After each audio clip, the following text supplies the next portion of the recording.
So Diana Binks is down in the pits for us, and we'll get down to her in. I was just trying to hold on. In just a moment. Just trying to hold on to Christian. Diana. It's from the 125 PRV team. Christian, we were just having a quick chat there, and you nearly needed to leave. The car came in to the garage, you wheeled it in, you've changed the brake pads at the front. What else did you do? Oh, I'm not sure that I understand everything, but changing brake pads, changing the tires, changing the pilot, and that's all right now. So, no worries so far? No worries so far. Everything is okay. So we're pretty proud and happy because our car is very small. There's no assistance, no brake assistance, no ABS, no traction control, and we're very happy. We are slow in comparison to the other competitors, but okay, there are 17 seconds average difference, but let's see at noon tomorrow.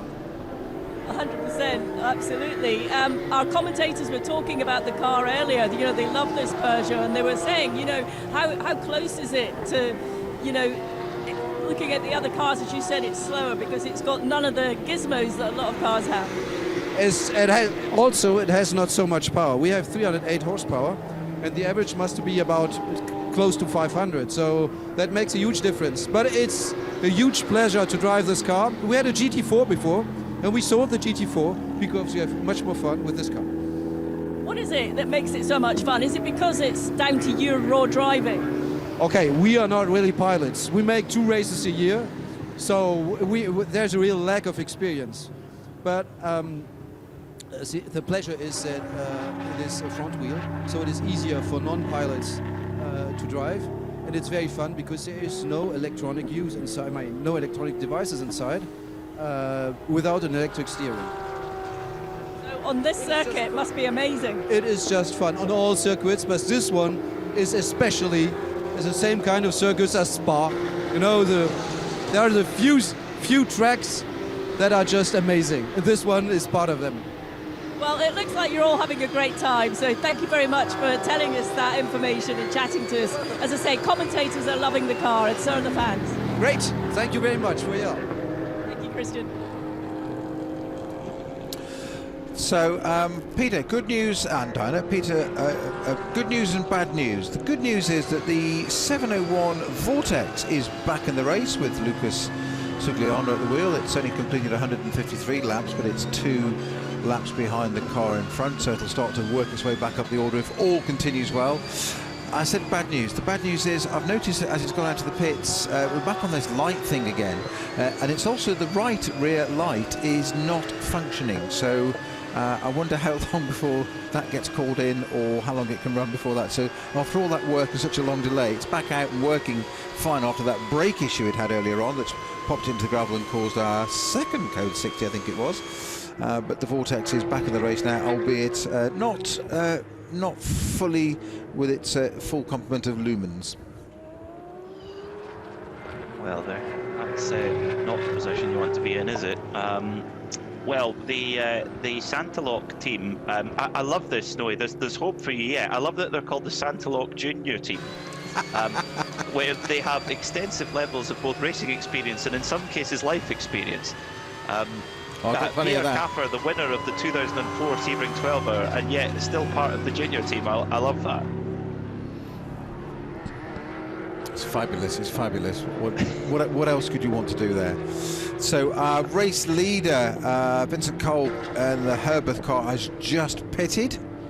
This is the number 92 car. And it's our third place car is also fueling. So Peter, you've probably got a slightly closer tab on this at the moment. Yeah. So Cole car will need to fuel after this pit stop, will it not as well? It will, yes. So that'll put its sister car into the lead, the number 91 car back in the lead. Quite possibly, but in fact no, because Scott Noble needs to pit within the next 8 minutes because of his driver time. So we should see the second placed Herbert Porsche come in as well. So 92, the leading Herbert Porsche, has come in. It will be followed fairly soon by the 91. So the Herbert crew, the very small but very well drilled Herbert crew, will be jumping into action there the E2P Racing Porsche, now it's going to be fascinating to see where it comes out, because Alvaro Parent was right in behind the Santalok Audi. Then the Santalok Audi pitted. They put Pierre Caffer in because they thought, right, we don't quite like having our podium position threatened, so we're going to put in our star driver and see how you like that. But so we may be about to see Parent versus, now will we? Yes, I think we will, yeah, Parent versus Caffer showdown, and that's something I would buy a ticket to. Well, they're only a lap apart, aren't they, those two? No, they were together. So when the Santalok car pitted, which is now in fourth, the E2P car was right behind and on track. That was sort of 4 seconds or so between them. That was it. Now the E2P car is pitting. We'll find out when they come out of the fueling where they stand and who's got the pit work done best. It's like a very high-speed game of cards, isn't it? It's like who can play the best hand. You know, you've got ahead of us and threatening our podium, so we're gonna stick Pierre Caffer in the car. There you go. Unleash the Caffer. Exactly. Yes, yeah. That's what they're. There's a hashtag for you. yeah. I think they get T-shirts printed with that on, because Unleash the Caffer. Yes, unleash our beast, which is each one of these teams has their kind of secret weapon. Yeah, move on, Kai. Move on. The 92 Herbert Porsche is sitting in the lead at the moment, but they've got Robert Renauer, who's their kind of hot shoe. But tell you what, Vincent Cobb's pace has been right up there with what Renauer's been to do. So they've got a really strong driver lineup, I think, in that Herbert car. But question at the moment, the E2P car is sitting in fueling just before coming in. It's looking quite strong. It's just left with Paulo Boguera at the wheel.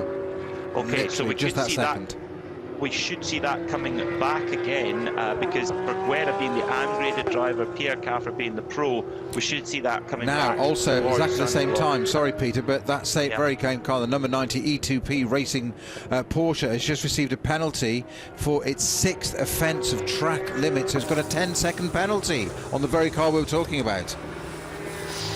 Yes, yeah, that's and funny enough, just watching in the Global Broadcast Centre here, Pierre Caffer, not Pierre Caffer, Alvaro Parent, he was really taking quite liberal use of the curbing and runoff coming out of the final corner, actually, particularly. So not a surprise to see that, and I can assure our listeners and viewers, it will not be the last time. Well, there's a confident prediction for you. So it's all very well taking those liberties, but if it comes to the attention of the race director to that extent that it's to say the 6th offence and it's a 10-second penalty, so at some point you've got to say, look, we're watching you, we're aware of it. Every time and again you can run a bit wide and etc. I mean, the rule used to be it varies on different series, and Hankook and Creventic may have their own, but you can run over the red and white curbing at the side. It's on the exit is the issue, the big one, at an exit speed. Running over the red and white curbing with the outer wheels is one thing. Getting the entire car over that is another thing. Getting it onto the next stage where you're onto the green bit of painty stuff, that is clearly too far. So if you're doing that too much of a regular basis, you're clearly creating your own track, which you shouldn't be doing. You've got to drive on the track that's built for you and that is permitted. So full endurance light spec on now for the E2P crew, full headlights on, but also the kind of green, should we say, spotting lights on the front, so the car can be a little bit more easily identified. As Nick jibed earlier on, quite a few black Porsches in the race, so definitely good to have those lights to pick them apart in the gloaming. Yeah, just identify as it comes out onto the pit straight so the team can see it, and that's as simple as that, isn't it? And coming down the pit lane as well, when your car's coming in, you want to be able to recognise your car, to stand out in the pit lane with your lollipop and get your board in and get your car into the right box. So curiously, the E2P racing team, they're now in fourth, took quite a bit longer in that stop. They spent 25 seconds longer in the pit, and you know that's driver change to driver change, so that's 25 seconds gone in terms of just in pure pit work there to the Santaloc team, and then maybe another 15 to 16 seconds more getting into fueling, so maybe had a little bit more fuel to fill in don't to the forget tank. it had a 10-second penalty as well, Peter. Well, there you go, there it is. That was for its sixth offence of track limits, so it had it had warnings, then it got its penalty as well, 10 seconds. Of course, but that then means there's another 15 seconds gone begging there, Snowy. Yeah. Actually, it's had 2. So it's had 2. Right. So it's right. So hang on a minute. So just be with you in a minute, Diana. So it's a few minutes ago it had 1 penalty. Then it's had another warning, another warning, and it's now got another 10-second penalty, which has been issued and yet to be served. That's the 90 car, E2P racing car. Diana. The 91 is into the pit lane for a driver change. Ralph Bond's got a very quick, slick stop by the team here at Herbert Motorsport, as we come to expect. And straight back out onto the track, or yes, he is straight back out. No problems there. Got team are looking at the tyres. They all look reasonable. Doesn't seem to be too many concerns here at the moment. And it was Jason that just jumped out.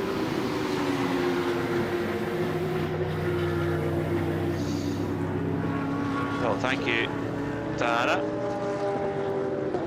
So, Scott Noble jumping out of the Herworth number 91 Porsche, and popping in Ralph Bowen, who put together such a fantastic double stint early on in the race, and he'll be looking to try and solidify that 91 car's position up the front of the field. The thing we've got to consider though, Snowy, is that 91 crew, Ralph Bowen is registered to drive in the 92, so he's got to do a minimum of 2 hours in the 92 car as well, so he's going to be a busy boy across this race.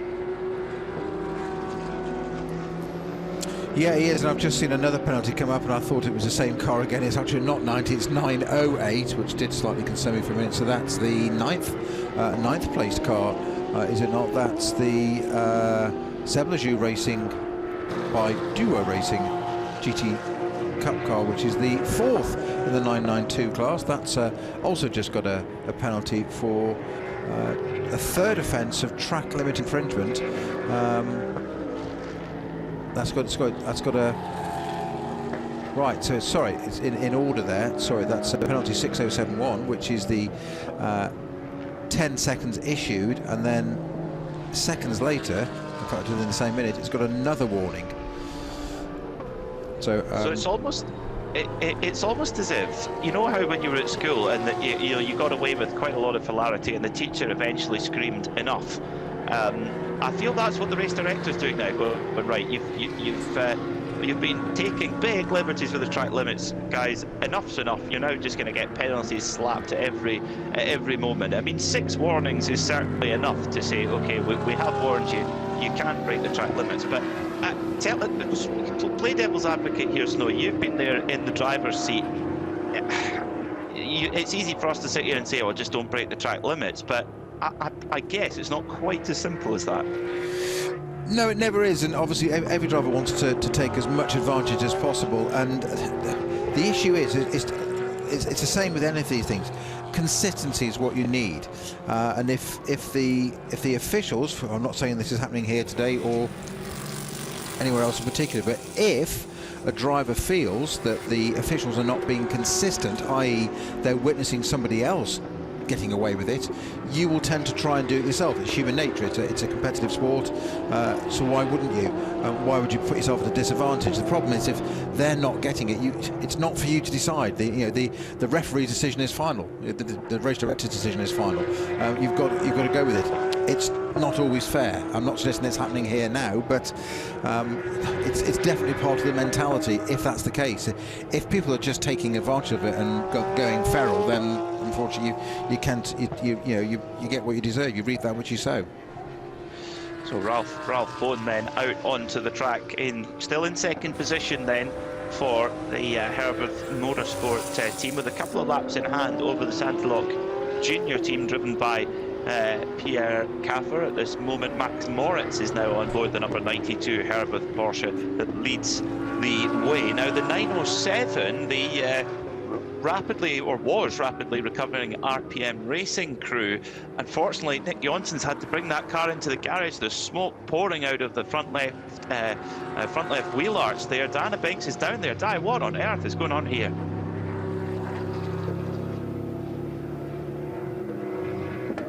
We'll get a word with Diana as soon as we can. A bit of a spark there coming off, Diana. Possibly earlier situation. But let me just go in. Obviously, the brakes are really, really hot. You can see the steam coming from the brakes. I suspect they're going to try and do brake pad change here, but I can see some sparks coming from that. So let me just... what happened? We seem to have a gearbox issue, and it looks like a technical thing that we cannot shift up anymore, so we lost fifth and sixth gear. We're not sure if it's electrical or proper gearbox, so we're checking everything now. But yeah, we just lost fifth and sixth gear. That's frustrating, isn't it? When you get these things that start happening one after the other, it sort of tests you a little bit. Yeah, for sure. I mean, we haven't had an easy year,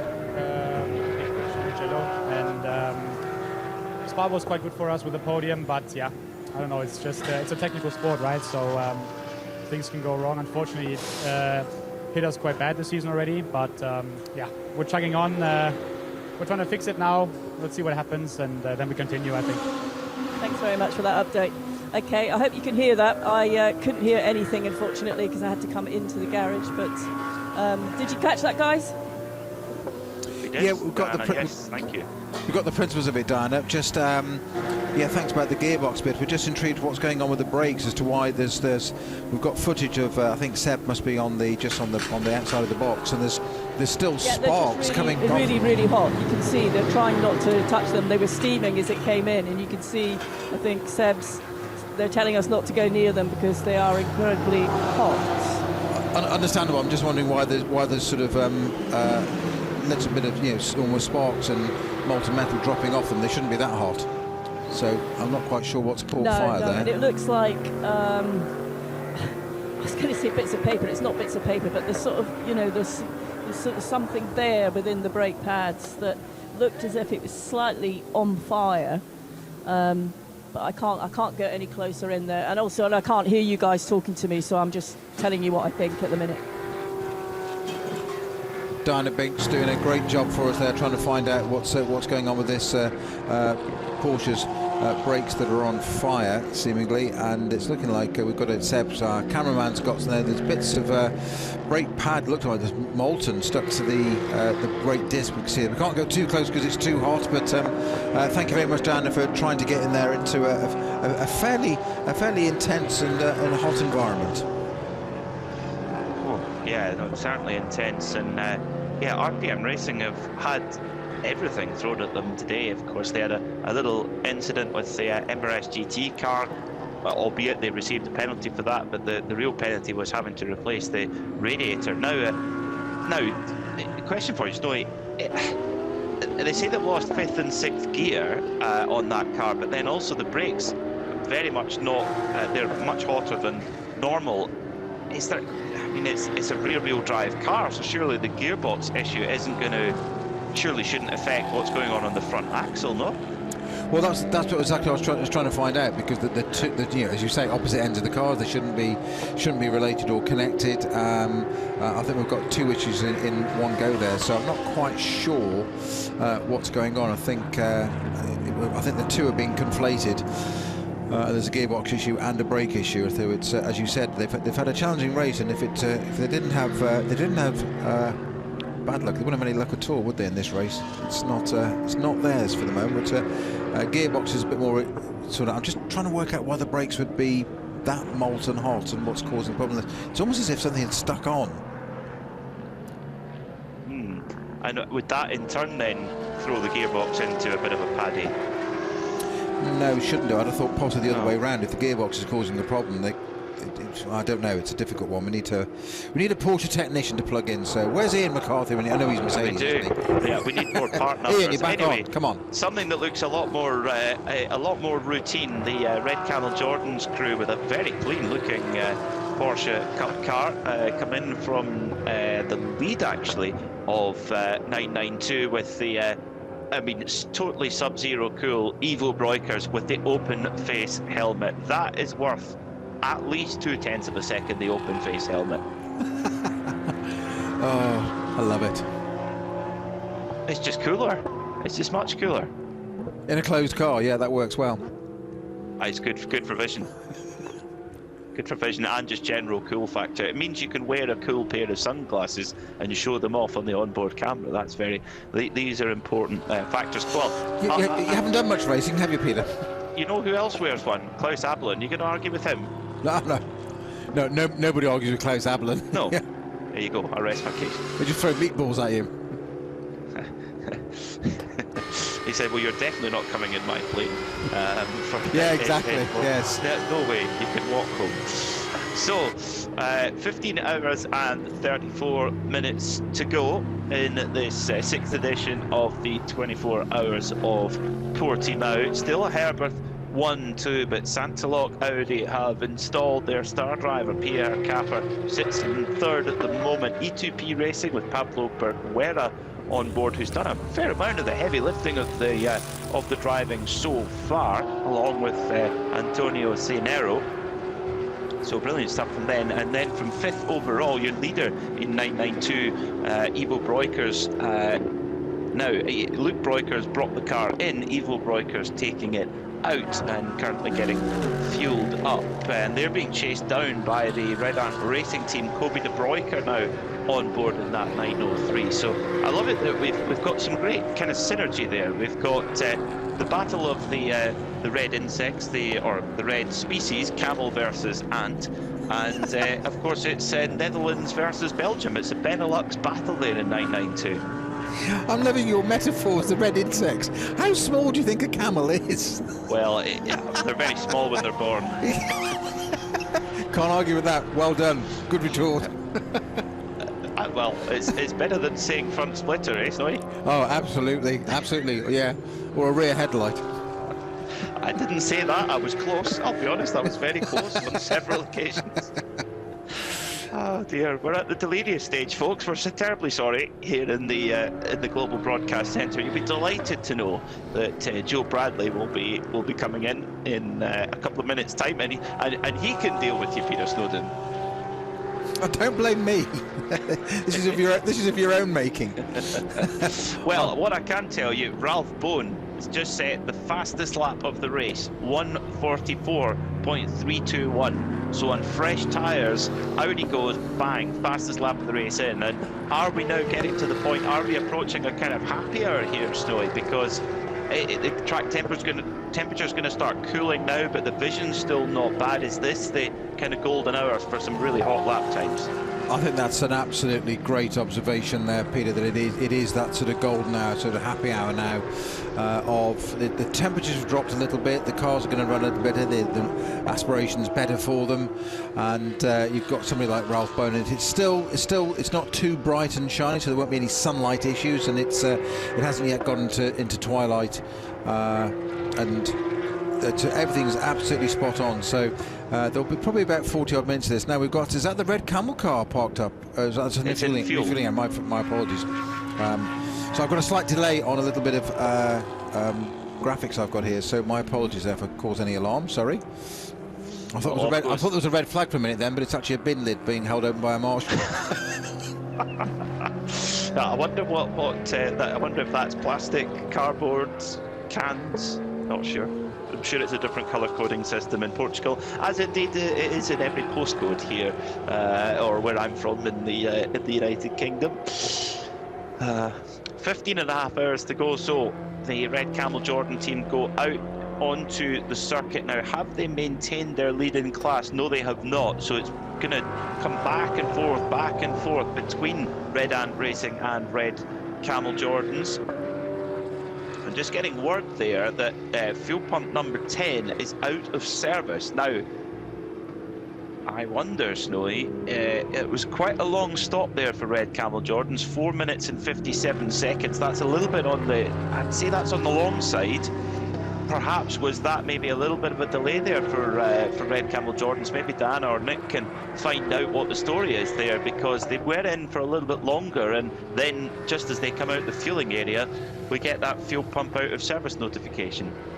I wonder. And that's it'd be interesting to know exactly why that is out of service, Peter. Is it pumping slowly, as you say? That could be very, very helpful. Lights were on, by the way, at 7, 8 minutes ago. Lights were required to go on onto cars. That was a directive from race directors. So as we hit 8:30 local time here, as a little bit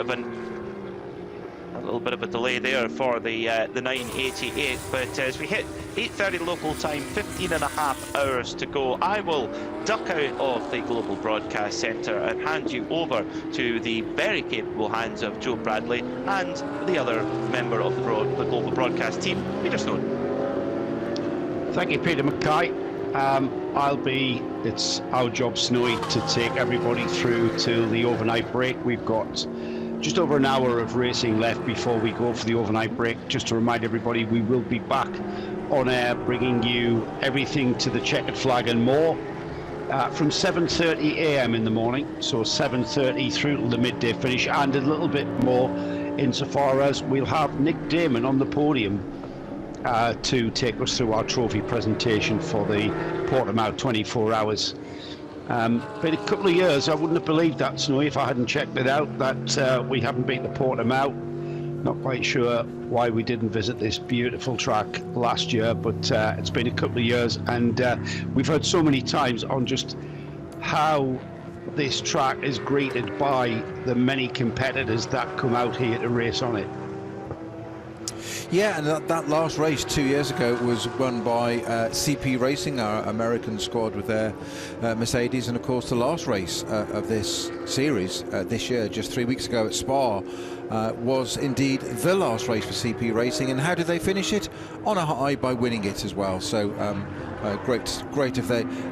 I'm absolutely bereft that they've left the series, but understand why. The car was kept in Europe, but they're flying to and from America constantly. There comes a point where you just enough's enough, and they're going to carry on racing, and they'll do the odd one or two, but they're not doing the series anymore. But if you're going to leave a series that you've been a great supporter of, leave on a high and go and win a race. What a way to do it. So they didn't say, Charlie Putman didn't say that was it, they would never be back. They may be back for an odd selected rounds. Selected rounds, I believe there's the phrase, but they're pulling out of it full time, and you see, we're not closing the door, but we'll just see. Mm-hmm. So I suspect it could be something along affair. They're a very tight bunch. They run together extremely well, as we all know. So I imagine if there was a particular venue that came onto the calendar, they sort of thought, oh, we fancy that, we fancy a crack at that, they'd put a concerted effort in and come and do it. And Joe, we all know they'd be most welcome, wouldn't they? Oh, absolutely. They've been a massive part of this championship for so many years now, and it's hard to imagine as all things have to change. I mean, they've been around for a long time. Talking of things, all things have to change. I think we had a change of staff in the pit lane. I think we've got Nick Damon back. Nick, is that you?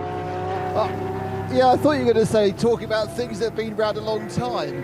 I could have. It did pass through my mind as I came out with that. I thought I'd be nice.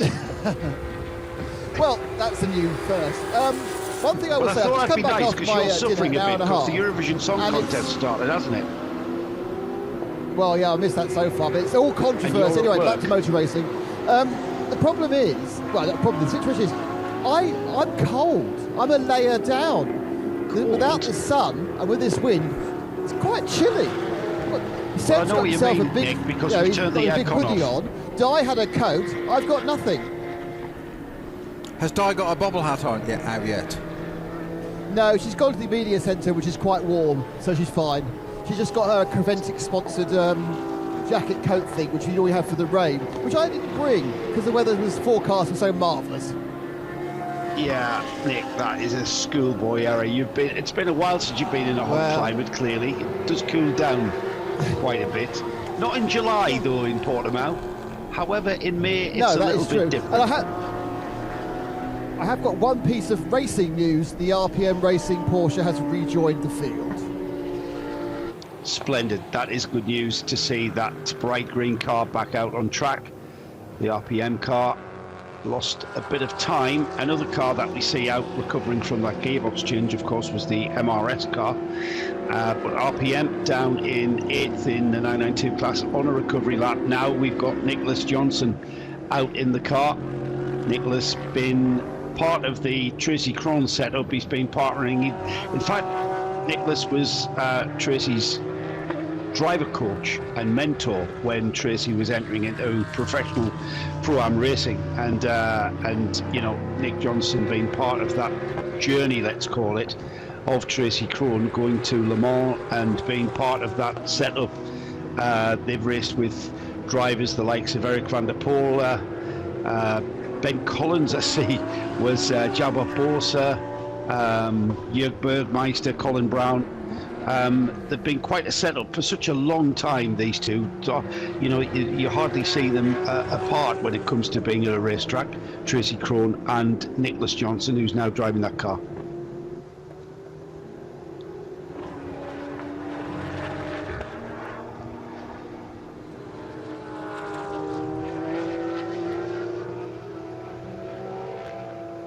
Toyota still going round, the Toyota GR Supra GT4. Still leading the GT4 class. It's completed 234 laps. It is considerably ahead of the next car in class, which is the Bagheera ZM Racing entry. That car 11 laps in arrears of this Toyota. Thierry Chungdali is the driver at the wheel of the Toyota, and I know all you Toyota Supra geeks out there are going to tell me that it's a BMW Z4 underneath, but right now it's not. It's a Toyota GR Supra GT4, Snowy. Yeah, couldn't agree more. It's a shared components, etc. But it's I think it's one of the most beautiful looking cars out there. I'm going to cause consternation here. But I was never a big fan of the I was going to say the original Supra. It's not the original. It's actually about a Mark IV, the mid-90s one, with that ridiculous wing on the back that always looked like a shopping trolley. That's my personal opinion. Others may vary, but I think this particular one is there's been a gap since we've had a push. Four? Yeah, well, that I says had one everything. of the ones. Yeah, I had one of those. Yeah, we heard you first time. I said that says everything. I had a Mark yes. IV. Yeah, we heard you three lovely. times. It was great. I got it in. I actually got it in period before Fast and the Furious. I think I had it in '96. I think about a year old. Fantastic. Where else in those days could you get 350 horsepower and reliability? Nowhere. Fantastic. Don't knock them. And now, if I had still had it and I hadn't molested it, it'd be worth the same as my house. Well, I think same you as mean a relative reliability, surely, yes, Nick? but, yeah, I'm not sure what he means by molested it, but that's probably best we don't go into that one on air. No. And reliability meaning relative reliability, I think, for a 1996 car. Now, is that the RPM Porsche running wide and slow again? I think it is, you know. I'm not sure he was just running off track and keeping out of the way of traffic there. I think there might be a slight issue for that. Was it just keeping out of the way of traffic? He's in a lot of traffic, isn't he? He's coming up about onto the back of the Peugeot 308, the PRV car, still circulating. The Vortex, I see, not that far away. Vortex, the only car in the GTX class currently. Their challenge is to get that car to the finish, and they had what looked like, Snowy, an almost complete rebuild. I'm not exactly sure what they replaced on that car, but it was a considerable effort. Yeah, it certainly was, and it's come out without its right rear light on, so that's. I hope that's not going to cause any issues with the officials of non-functioning tail lights.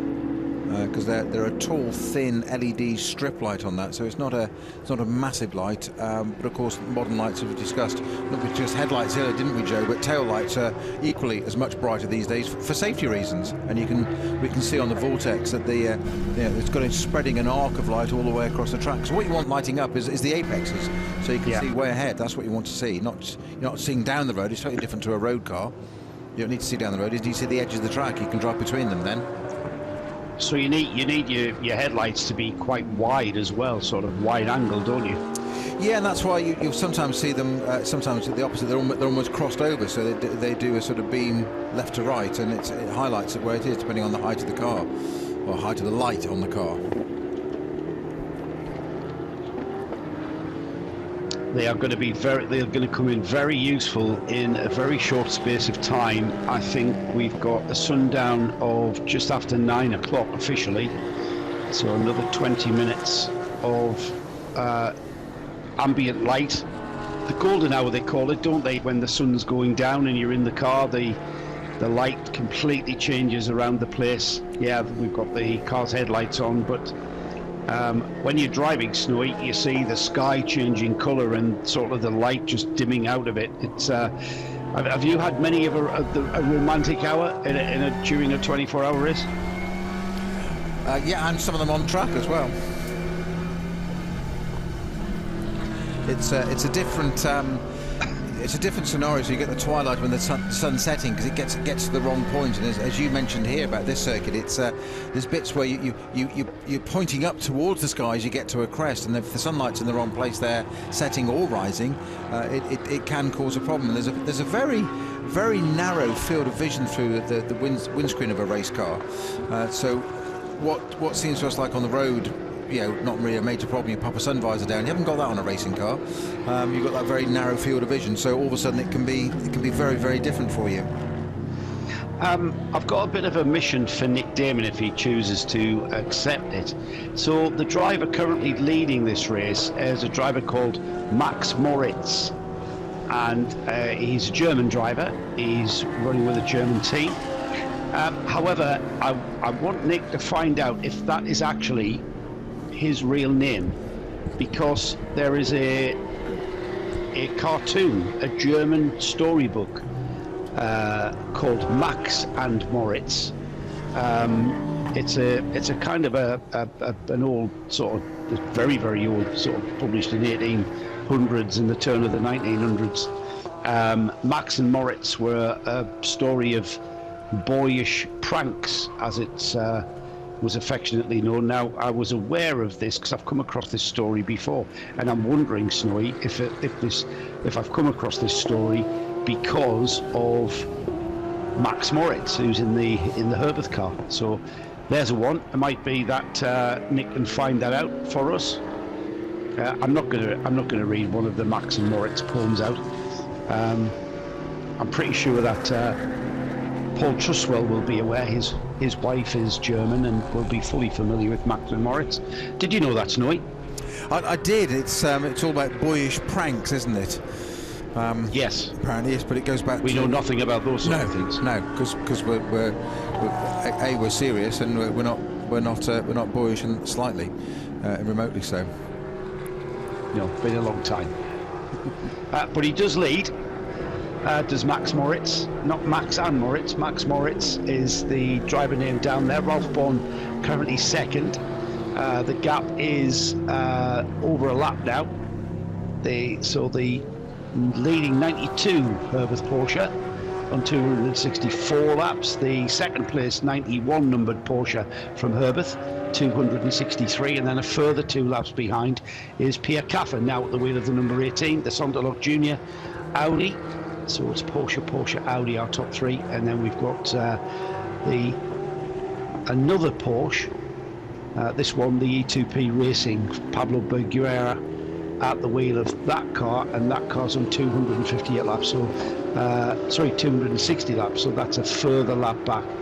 2 laps behind that one, in 5th place overall, is our 992 Porsche class leader, Kobe de Bruyker, at the wheel of the 903 Red Ant car.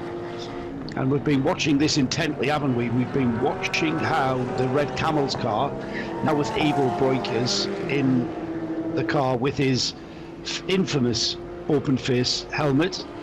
Evo has been in the car just a few minutes, 15 minutes to be exact, since he took over that Red Camel's car.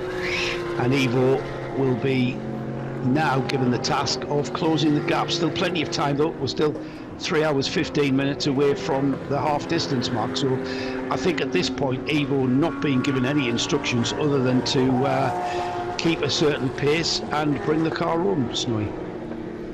Indeed, and I think Pits, Nick pits. has an update for us from the pits. I don't know. Me shouting pits 3 times managed to get your attention, which is always quite nice, chaps. I was enjoying your story of Max and Moritz. And if he does get out of the car, I will ask him. But our immediate item of interest is that the Boogie car has stopped, the 416. David Wojcicki's got out, and it's getting in has been Jaroslav Yanis. Full service. And of course, a bit slower than the others, because it's the GT4 with the 5-nut wheel studs.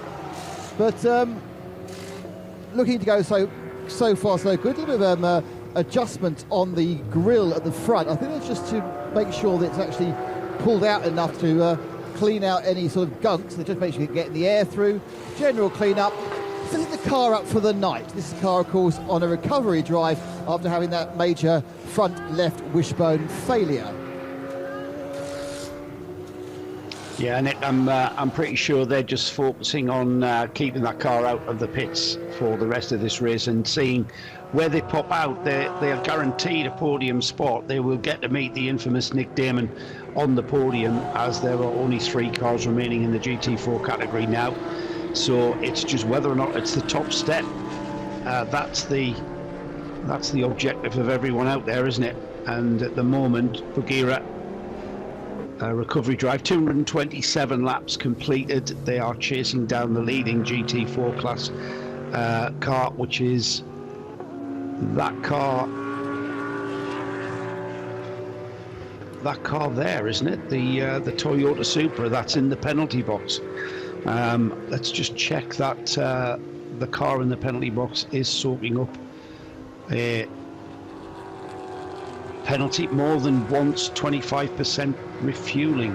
39-second time penalty for this one, Snowy. That must have felt like a lifetime, but that's going to help the Buggira car. It certainly is. 31 seconds. Just gone straight past for fuel. I tell you what, that penalty was for, and this is how it's worded: more than once, 25% refueling during code 60 per hour, and that's the series bulletin 3. So under code 60, you are only allowed to refuel the once. You're only allowed to take 25% fuel once per hour. Am I reading that right, Nick? Snowy? Put in if you want. Yeah, I mean, you're only allowed to refuel once during the code 60, as I understand. So I'm not quite sure why the per hour is in brackets. But can you remember, Snowy, that during code 60s we would have cars come in, take on their fuel allocation under code 60 regs, and then go back out and come straight back in? Has this regulation been brought in to negate that? It would appear so, yes, because I mean it was 50%, wasn't it? It's been reduced to 25% this year. So where would there be a point in letting you do that if it's a long code 60 and you could refuel twice when it's 50% or 4 times when it's 25%? You'd get your full allocation of fuel. So yes, I'm guessing if it's done that, I'm guessing it's done to negate you overfilling the car and sort of bypassing it. Yeah, that's interesting. We need a Truswell view on that one, because he'll know, won't he? Yes, he's listening as well. He is. He'll probably message us in a minute. Yeah, maybe Nick could wander down and tap him on the shoulder and get a clarification on that for us. Or I might have a look at the regs. I didn't notice that one. I did notice the change in amount of fuel that you're allowed.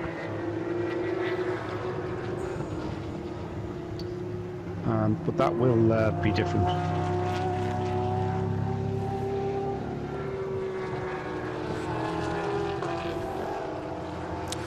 So our two Herbert Motorsport cars at the head of the field. This is the 92 and 91 as it is. Max Moritz leading currently, Ralph Byrne in second place. They are a lap apart, are they not? It's yeah, 2:12 apart actually, but just on slightly different laps. Ralph Byrne lapping slightly quickly, almost 0.8 of a second, so almost taking between half and a second a lap out of Max Moritz at the moment, but it's a team effort, and we'll see what happens when they get close to one another. That's what happens. Pierre Caffer, it is rounding off an all-German driver podium at the moment. Also the Santalok Junior team, which is a French team, but German driver Pierre Caffer in the Audi RMS GT3 Evo 2 to give it its full title, and in fourth place is Pablo Bagheera in the E2P Racing GT3R. Top four being all in GT3 classes. Our leading non-GT3 car is a 992, which is the fifth place car, Red Ant, you just mentioned a moment ago, with Kobe de Bruyker at the wheel. Ivo Breukers has actually just dropped a place. Chantal, he'll come back up again because Chantal Prince has just pitted the Hoffa Racing Mercedes. That was fifth, it's fifth in class, but sixth overall on track. We've just had an on-screen weather check there, Snowy, so I want to bring Nick into this.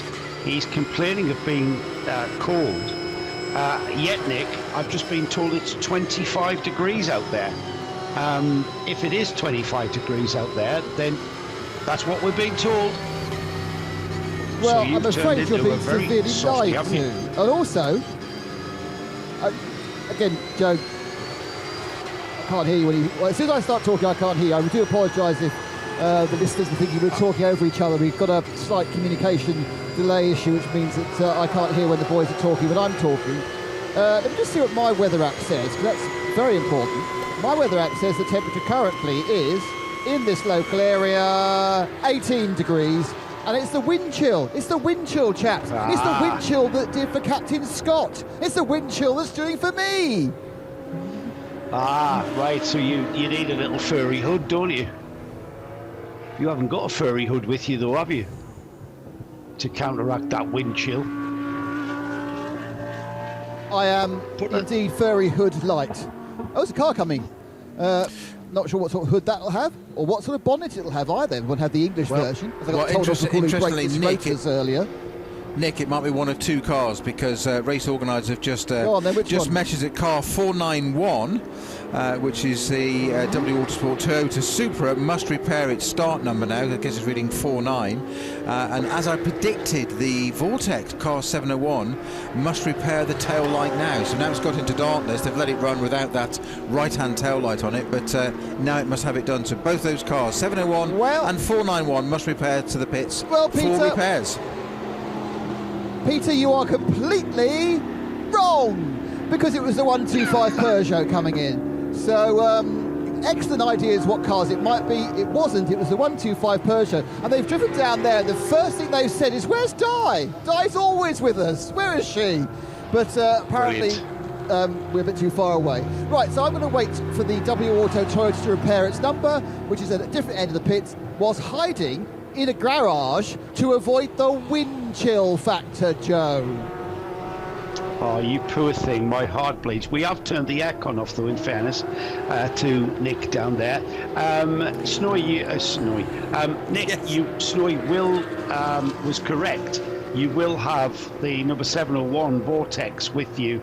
They have been instructed that they must repair their tail light now, and also the 491. I noticed that car when it was in the penalty box, Snowy.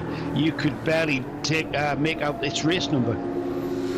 Yeah, which is not good for ideas. It's so they will be in there. But I'm just reflecting, Joe, on what a first world problem it is that be asked to go and commentate from the pit lane in Portimao on the Algarve Peninsula, and you have to stay inside a garage because of the wind chill factor in May. I know, it's a shame, isn't it? It's a shame. Well, I hope grilled sardines will make up for a very late dinner here when we go off air. I know Nick's a particular lover of grilled sardines. The Toyota Supra continues to circulate with the instruction that and now the black and orange flag have come out for those cars, the 491 and the 701. So the teams have been instructed that those cars have got to come in. We'll just follow that as we see the number 491, the Toyota Supra. It's got its race numbers on the right-hand side of the car, clearly defined. You can clearly see its identity there as the number 491. However, the left-hand side numbers have been obscured, and I'm not quite sure why, Snowy. Was that a clunk of tank tape or something that's gone over it? Yeah, that number board is completely defunct, isn't it? It's red for a start. Well, I was going to say, is it the number board that's failed? Oh, totally, yeah. It looks like it's numbers. And I wonder if it's got a light board, a number board on the right-hand side only to face the race director's timekeeper, so everybody can see it there. On the other side, it's not, because as you say, it's got a red background, which suggests it's from another series, and it's got number 9 underneath it. So I'm guessing that it's a decal that's peeled off. So it's 491 is peeled off over the top of and uncovered something below it, rather like stripping the wallpaper off in your sitting room and finding some wonderful, lovely medieval wallpaper underneath. I exaggerate for clarity.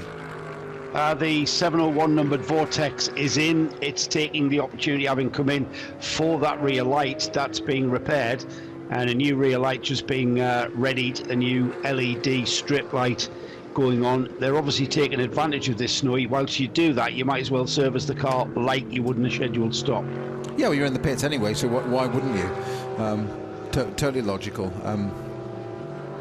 I wonder they're drilling holes to put this light back in.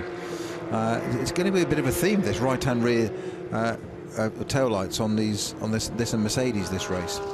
Yeah, I'm not sure if that right-hand rear corner has been damaged at all in some sort of shunt, and that's what's caused the light bar to there's a load of tank tape on the top. You're absolutely right, Joe. Good spot. There's a load of tank tape on the top, gaffer tape, red, orange. You can barely blends in, but that's been damaged. So I'm guessing you're absolutely right. That's been damaged and flexed in the past, and probably popped the light out. And it's only a strip light, so I mean they can just put a red torch on it, LED torch on it with a new battery, and send it out, couldn't they? Just tape it in place.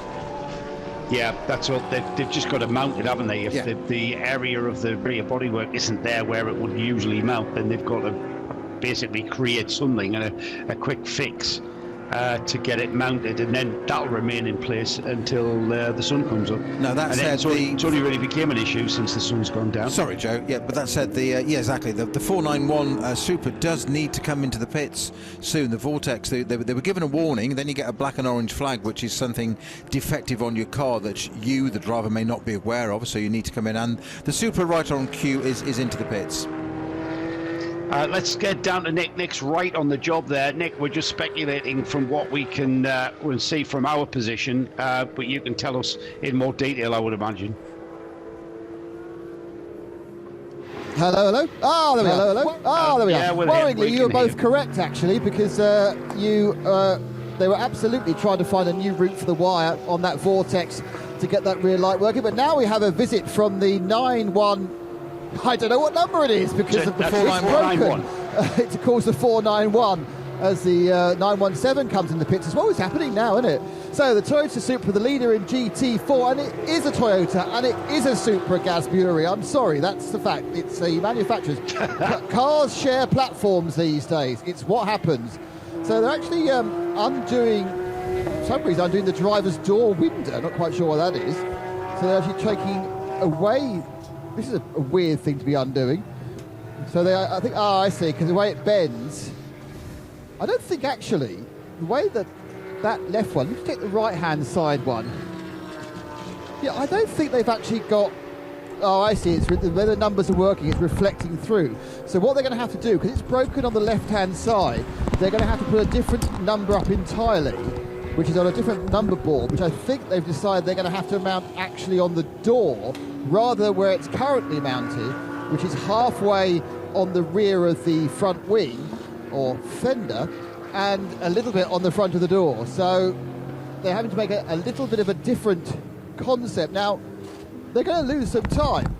The thing is, they've got an awful lot of laps in hand because everyone else in GT4 has had more major problems. They are putting a bit of extra duct tape on the right-hand side and trying to reinstitute the left-hand side. And we have two other corners, which is both of the Orchard Porsches as well. Right, the 963 and the 917 both coming in the pits together. This is like team symmetrical pit stopping, isn't it? Good job they've got plenty of crew power there to do that. 917, and that's just a bit unfortunate Joe. for them. Nick, are you still down there with those cars?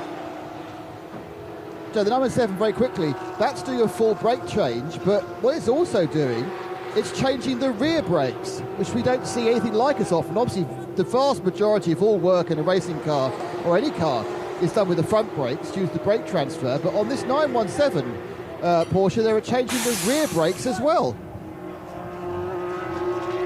Interesting, That's getting that done and out of the way 3 hours before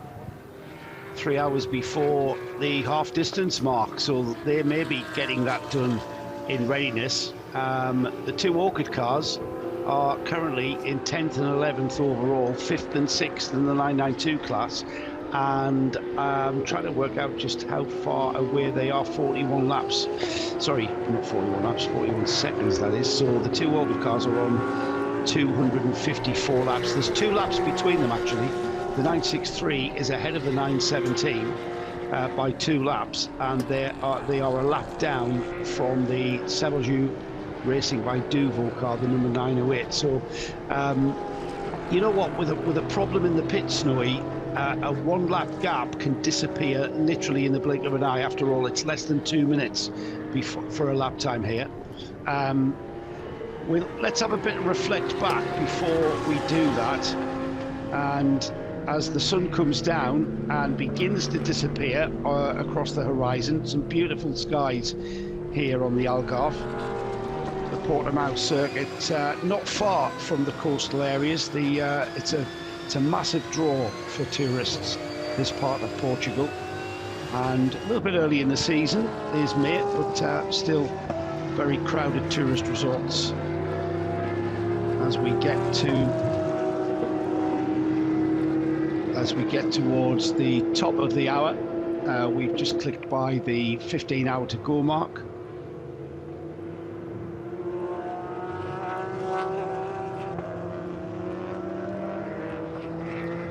As we continue to see that number board being repaired, the mechanical flag coming out for the 491.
and we will race on through the night. We've got just under a half hour of TV coverage to continue with as the light begins to fade. Beautiful skies over the Portimao circuit. We'll be going off air with our commentary service at about 9:30 p.m, just under half an hour. We'll be still maintaining a live stream with some in-car footage, and then we will be resuming our service tomorrow morning, back with you full live with pictures and sound from ourselves, myself and Peter Mackay, with Nick and Di, and we will be taking you all the way to the checkered flag at midday tomorrow from 7:30 in the morning to midday, and then we've even got Nick Damon taking us through our trophy presentation. More cars in the pit, Snowy. Okay, Joe? Yeah, talking Nick Damon, we've got Nick Damon with us now. Nick. Yeah, just while we're having the highlights going through there, a couple of solid. Well, most interestingly, the 405, the Janetta Lithuanian, we've decided just olive green now, we've dropped the drab, haven't we? Has just come in. It had some excellent action. We had some iPhone torch action, which you always like. But they were staring and having a look at the various brake discs. Now, it had nothing else happen. Didn't get tyres, didn't get a driver change. Then they took the bonnet off.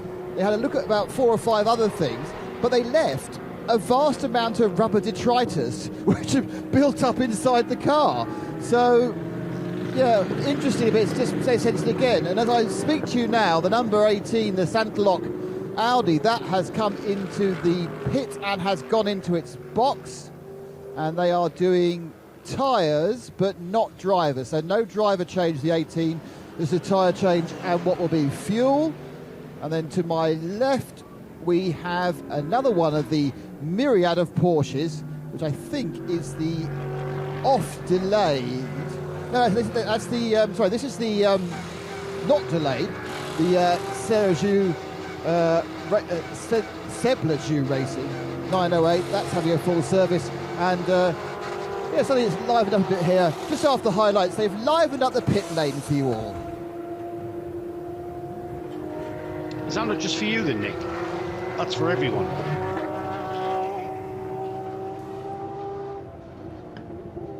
RPM, the Porsche, there in the pits and being wheeled back in. So more work for Nick Damon, who will have to head down there. That car just rejoining, I think is what Nick said. Nick Jonsson in the car at the moment. That car dropping down the order in the 992 class, which is a little bit out of character. It remains in the 992 AM class in third, so it's looking towards grabbing itself a bit of a subclass podium, but right now that car being pushed back. The Supra still in the pits, I noticed, Snowy, and that repair was something to do with the number board.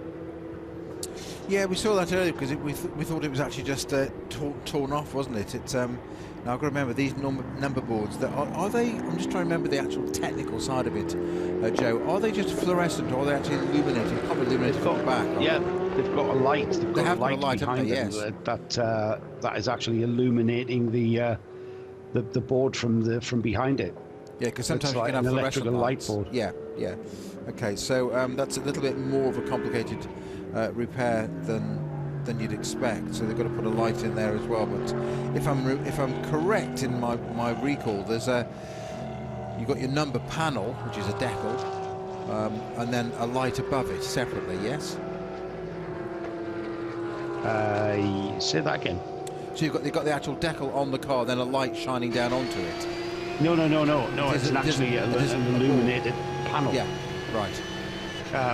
I've seen people rectify it by, if their light panel fails, then they've attached, I think I've even seen a torch being gaffer taped. That's what I was trying to get to in terms of the left-hand side of that 491 Supra, as to what they're going to do, because it's correct on the right-hand side of the car, but obviously fallen foul of race directors on the left-hand side of the car.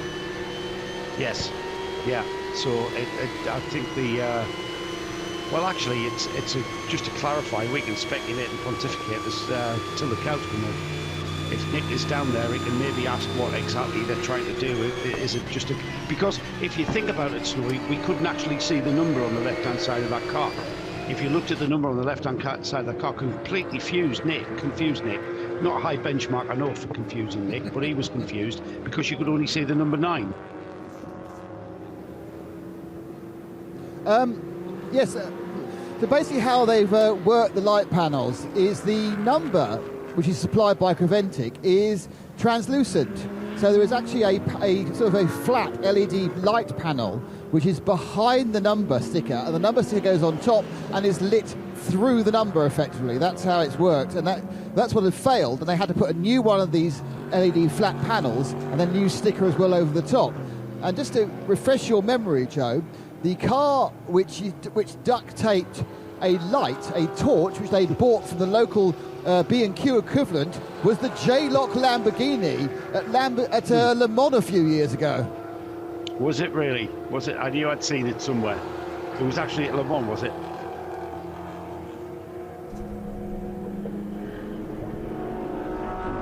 Crazy, but effective. And that's the kind of creative innovation that I love to see in endurance racing, isn't it? Anything to get it to the end, hey? Yeah, absolutely. Absolutely, that's what it's exactly all about.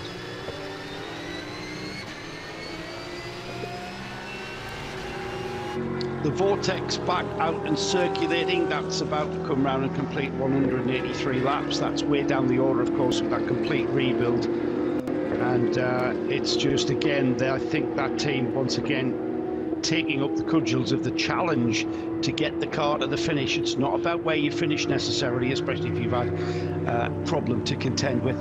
It's about getting that car to the finish, and it's great to have the Vortex team here, the Vortex V8 team, campaigning their brand new 2.0 version.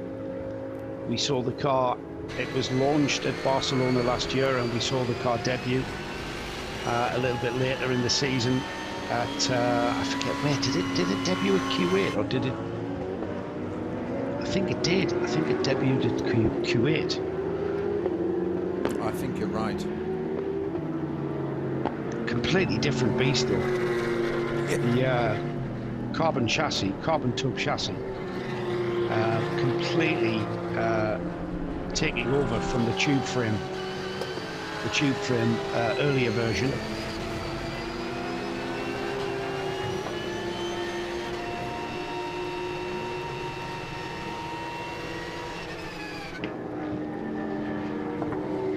So just under 15 hours to go, and with the clock ticking, it's relatively close at the front. The two Herbert cars continue to be their metronomic self. I'm not sure we're going to find out about Max Moritz tonight, but we'll surely pick up on that tomorrow morning. We've got a full coverage from 7:30 in the morning, going all the way through to the midday checkered flag. Let's down to the pits. Nick's got something for us regarding the Cron entry, or the RPM entry. Yeah, the 907. Officially, of course, it's the RPM car, isn't it? I call it the Cron car from previous experience. There's a very lovely, very compact and very expensive gearbox, new gearbox, sitting on the garage floor. So whatever they tried to fix the problem with before didn't work, and they're going to have to swallow the difficult change and take I don't know, an hour or so, or an hour and a half or 2 hours in changing the complete gearbox. Very bad luck, and a car that's been very much in the wars. Now, I remember speaking to Tracy yesterday during qualifying, and he was very confident. He thought they got the car exactly where they wanted it. Well, unfortunately, it's just not worked out with them once the start lights went out. It's just not gone that well for them, but they are persevering on and replacing the box, and they'll be back out later. Thank you for that, Nick. Another 992 Cup car gearbox. We've already seen a gearbox being replaced in the MRS GT entry that is currently way down the order in 9th place in class and 20th overall. The HRT performance car, I think, did that car go out with gearbox issues as well, Snowy? I can't remember now. It's way down the order, and that went out quite a while ago. It's been in the pits quite a long time. It's been in for hours and hours now. So it's a little bit out of character for these 992 Porsche Cup cars to be having gearbox failing. I'm not sure we've seen this before. No, it just makes you wonder what's. Is there anything particular on this circuit? And Peter Mackay was asking us that earlier, wasn't he? Does it have any increased loads or differences to it on this circuit? And it appears it might well be with Porsche. That's two of them, which is they're pretty bulletproof, aren't they normally? So I'm surprised to see that out. I'm just trying to recall. I'm think about the 967 competition about entry. HRT Performance Porsche, which was a 992 Cup car. I'm just trying to remember what that went out for.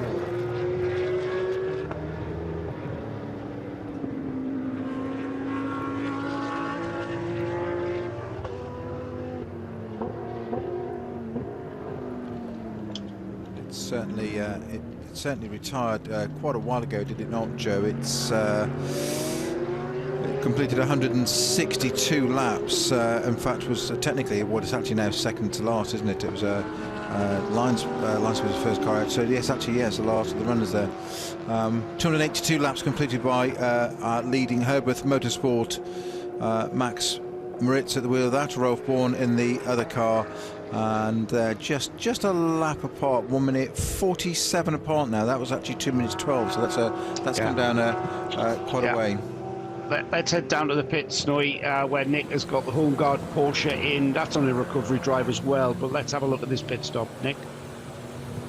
Yeah, it's one of the long ones. They are changing the front brakes. They're doing the rears as well, which we have seen. Yeah, they're certainly working on the rear left. I'm not quite sure whether it's the... Yep, they are. They're doing the rear left. So they are doing 3 of the brakes, it seems. I assume because they've got a limited number of people allowed over the wall. Well, it's not a wall, into the pit lane. I've gone very American, haven't I, this week? I'm going to wipe that back out. Yes, you have. Go good old British. They've got into the pit lane, love. They're not over the wall.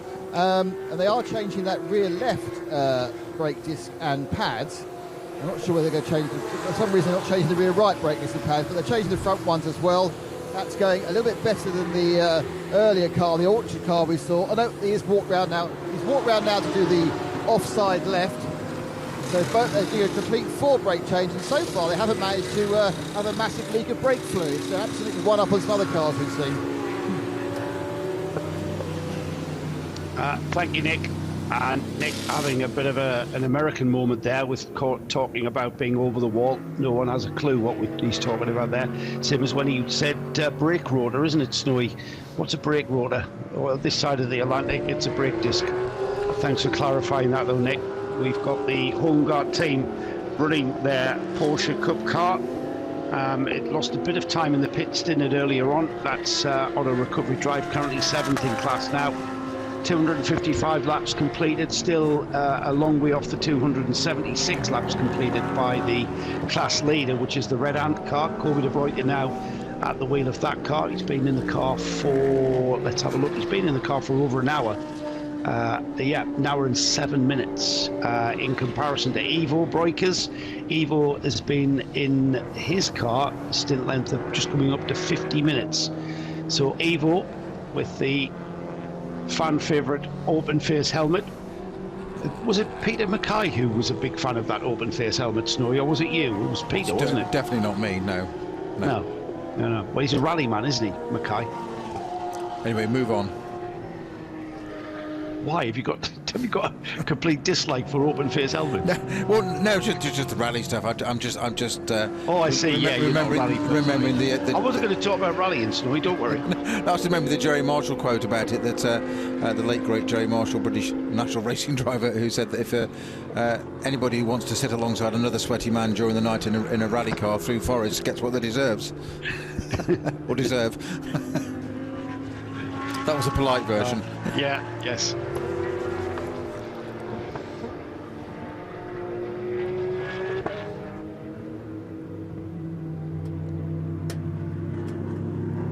So here is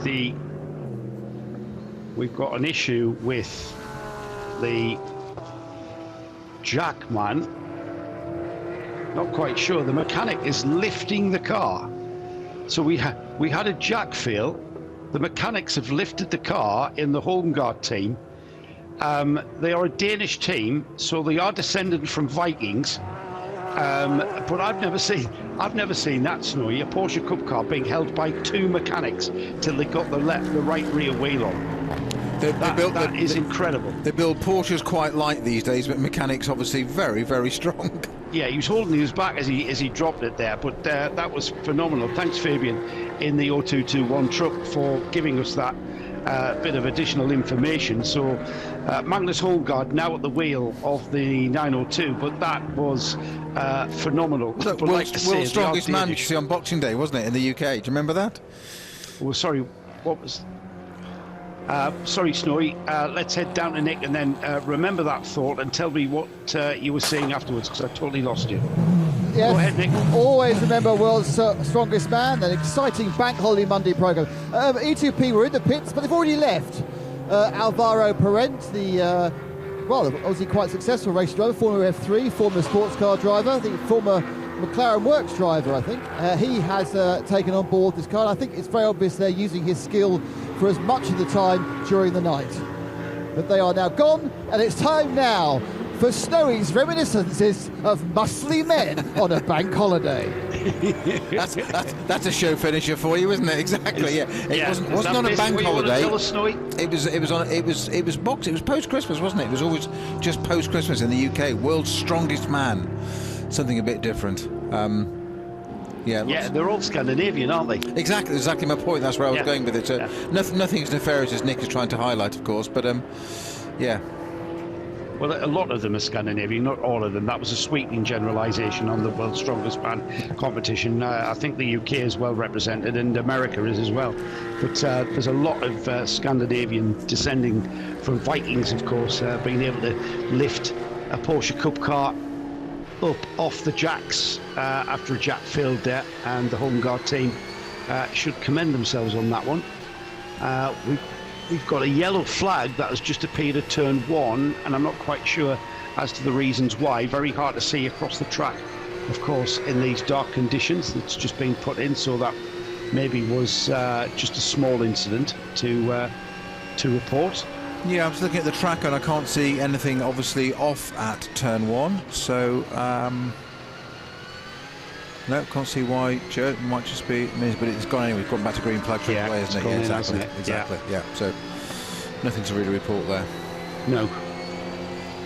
The gap between the GT4 cars, still a few laps involved in that. We did have the sight of the Supra losing time in the pits. It's completed 249 laps. They've managed to get that number board on the door repaired. The second car in GT4 is now only 5 laps away. That has come down from about, I think, 11 laps that I seem to be talking about only a couple of hours ago. That's down to 5 laps, and that was all about that time lost in the pits. So we've got a bit of a risk, because 5 laps on a 6.5 kilometre track, Snowy, that can disappear. Very, very quickly, as you say, in the blink of an eye. And this is the point, you can't in these races that you seem to have a huge advantage or whatever, or a significant advantage or a comfortable one, and it can literally just disappear in the blink of an eye. Nick's got the car number 904. Yeah, it's the white red ant, so it's a white ant or a red white ant. Anyway, it's in, and as is the Vogue at this moment in the race, with just shy of 10 hours down, 9.5 hours actually. It's getting its brakes changed, so it's getting the front left has been done. It doesn't look like they're going to do the rears though. They're just doing the fronts here at Red Ant Racing. Full service driver change as well. A little bit of clean up on the car. Let's see how quickly they can do it. Pins out on that front left Brembo. Oh, he's a bit circumspect about getting the old spreaders out. Seems to be quite a bit of meat still on those pads, so it's certainly preemptive, this particular stop. Gets the pliers out, yanks one on the left, try and get it. It's not quite what. Oh no, it's loose on the top, and it's out. So the other one will be a lot easier now. Now, actually, they're just doing pads. So won't be seen. Some of the other teams have done the discs as well.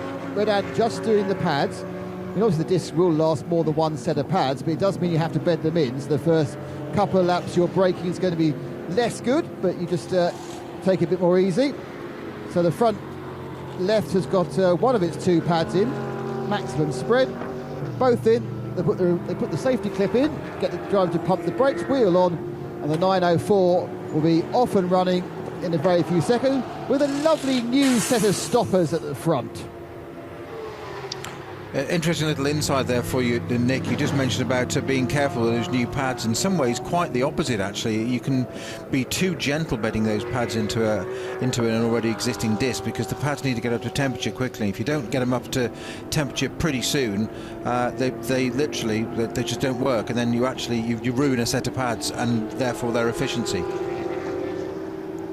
Yeah, good point, actually, Snowy. It's that there's a kind of a variance of opinion is the best way of bedding pads in. I know that you prepare pads and discs during the practice sessions on the run-up to a 24-hour race, so you've got match sets that go on when you need to service the brakes. But as far as bedding them in and getting them up to temperature, I've heard that gentle braking is the way forward, harsh braking is the way forward.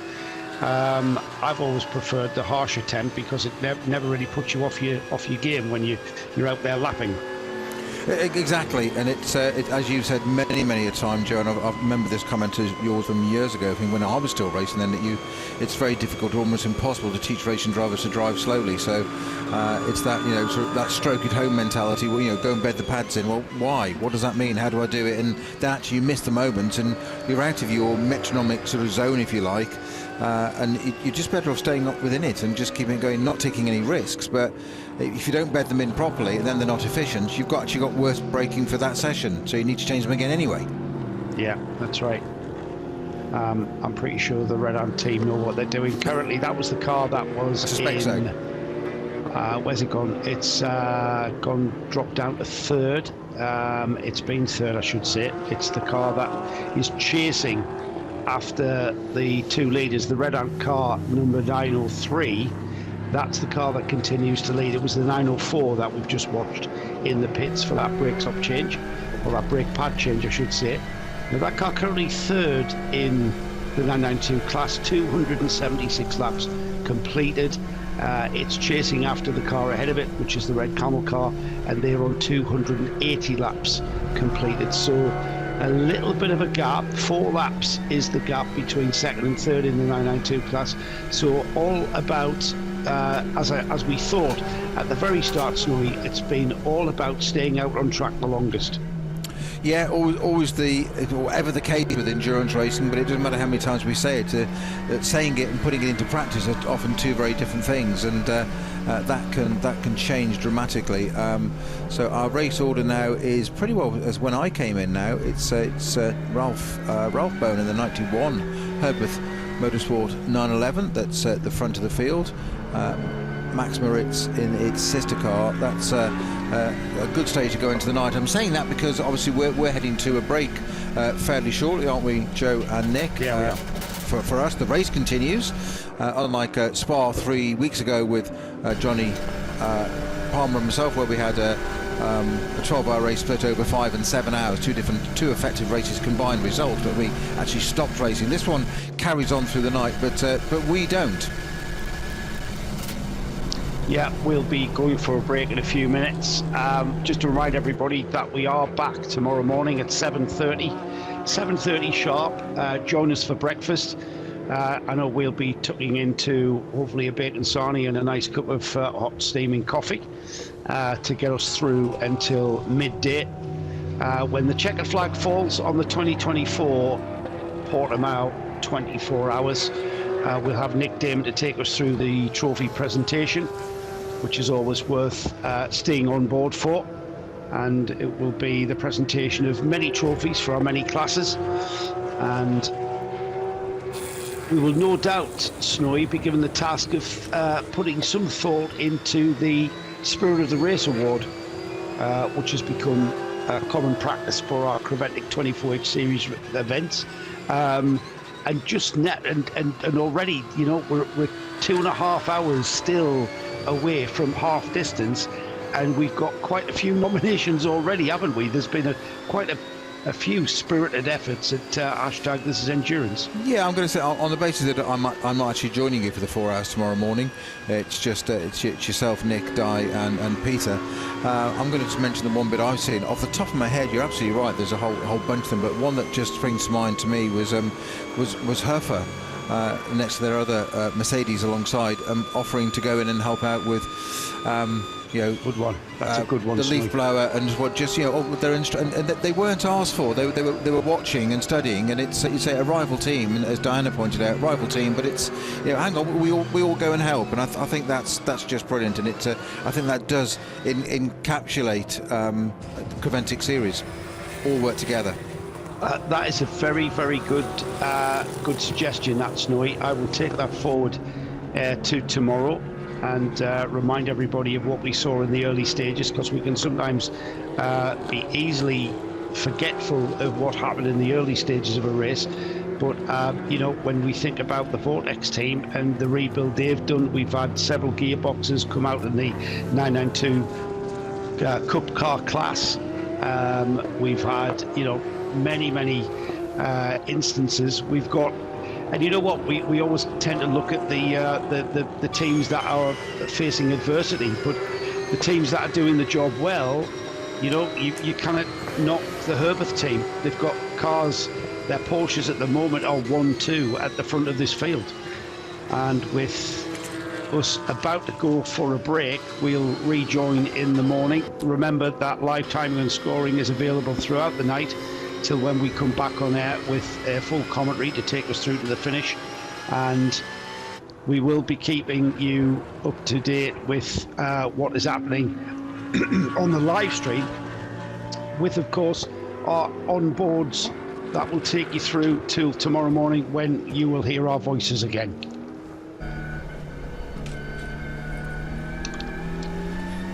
So we will bid you good night, and we will be back tomorrow at 7:30 to take you all the way to the checkered flag. My name is Joe Bradley. A big thanks to Peter Snowden and Peter Mackay, who have been here in the commentary booth with me, and a big thank you of course to Nick Damon and Diana Binks, who kept us up to date with what's happening in the pits. Good night, and we'll see you tomorrow. This program is a